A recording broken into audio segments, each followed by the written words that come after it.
Hello everyone! Good morning po! Ang lakas po ng hangin ngayon. Mabuti na at tumila na rin yung ulan. Pero yung hangin, grabe. Yung mais ng kapatid ko, tingnan nyo. Ubos. Mabuti yung mga may bunga dito. Hindi na tamaan ng hangin. Pero yung dito sa area na to is ayun, parang dinaanan ng ipo-ipo guys, hanggang dun sa likod. Mabuti yung may mga bunga na is makaka-survive naman ata to. Saturday na to ha-harvest na ata pero meron maliliit pa at may natumba rin siyan. Dito marami, wala pa itong bunga. So, yung konti natin ditong plastic, ayan, nasira. Ayan, nagrat na, yung bulaklak.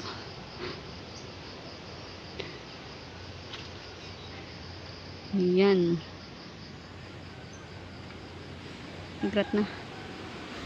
Dito na siya muna. Ayan. Tinransfer ko dito kasi hindi masyadong naaarawan dun sa gilid ng bahay. So dito, nasa likod ito ng bahay. Kaya natatamaan siya. Ngayon umiinit na. Ayan.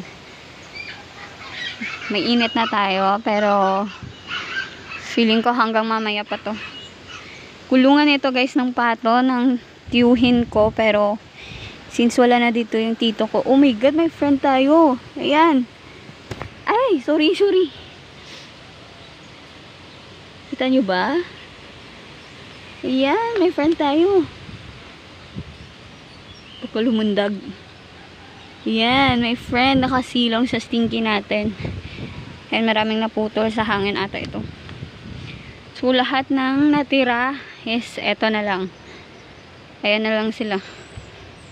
Pinagsama-sama ko na lang dito para maarawan din at saka maulanan at the same time.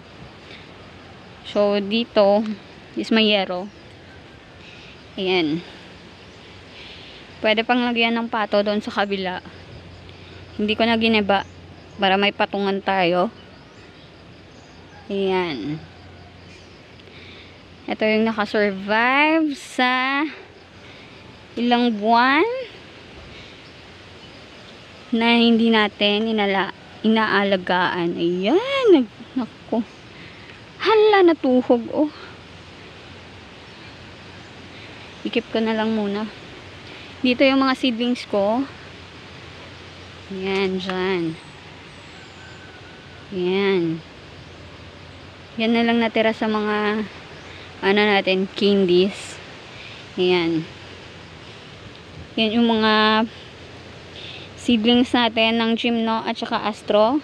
Yung Astro natin, kanya na lang yung natira guys. Ito, na-uproot ito. At hindi ko nakita, nasunog. Kaya ayan. So, magiging okay rin yan. Tutubo. May nangyayaring masama sa ating cactus. Mayroon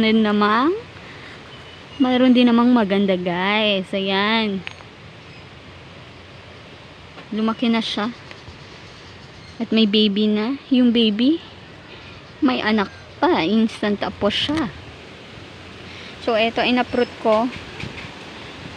Paka-phytum to. Supreme. Narat yung isang ganyan. Isang ganyan. So, sige lang. Wala tayong magagawa. At wala pa. Hindi pa dumadating yung yung ating UV plastic. At dito kasi wala kang makikitang UV plastic dito. Unless pumunta ka ng city. Kaya lang, dun sa city, mahirap mag-travel kapag mabigat yung dala mo. Kaya, nag-order na lang ako ng Shopee. So, hindi pa na dumarating. Kaya tiis-tiis na muna yung mga anak. Ayan. Yung temporary, ayan. Nasira na doon. Kasi mabigat yung tubig ulan. So, ganito lang muna. May tatlo pa tayong pot dyan. At okay lang. Silayan na lang yung ganda ng ating halaman. Ayan. Ayan. Ito yung mga seedlings na to eh. Seedlings na to na galing kay Greensery. Ayan. Isang ganito. Ito, isang ganito siya. Isang pot. Pero pinaghiwalay ko lang po kasi gusto kong lumaki sila. At ayan, naka-adjust na nga. Ayan. At may tumutubo ng bagong mga ribs dyan. Ayan.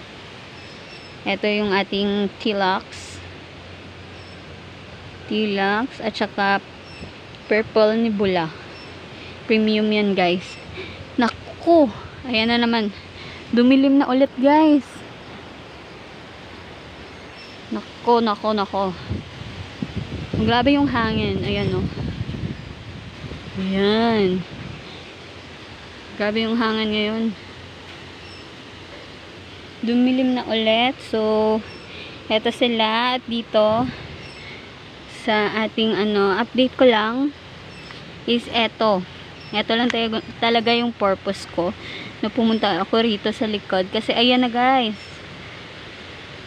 Ayan, 2 heads na siya. Ito is yung bottom ng eto. Nag-graft ako, kinat ko, at nilagay ko rin dito yung bottom part. Ito yung top part. Ayan. So, nagulat ako na nagkaroon siya ng 2 heads. Ito din. Ito is seedling natin ng V-shape. Naku, umulan na. Meron pang isa. Ewan kung if naririnig nyo ako. Nag-split siya, guys. Ayan. Nasobrahan sa ulan. So, this is it na muna, guys. Hindi nyo na ako maririnig. Ayan na po. Lumakas na yung ulan ulit. Burnout pa dito kanina pa. Ayan. So, oh my God. Grabe yung ulan talaga. Napakalakas ng ulan. So, this is it na muna. Take care, everyone. God bless. Bye.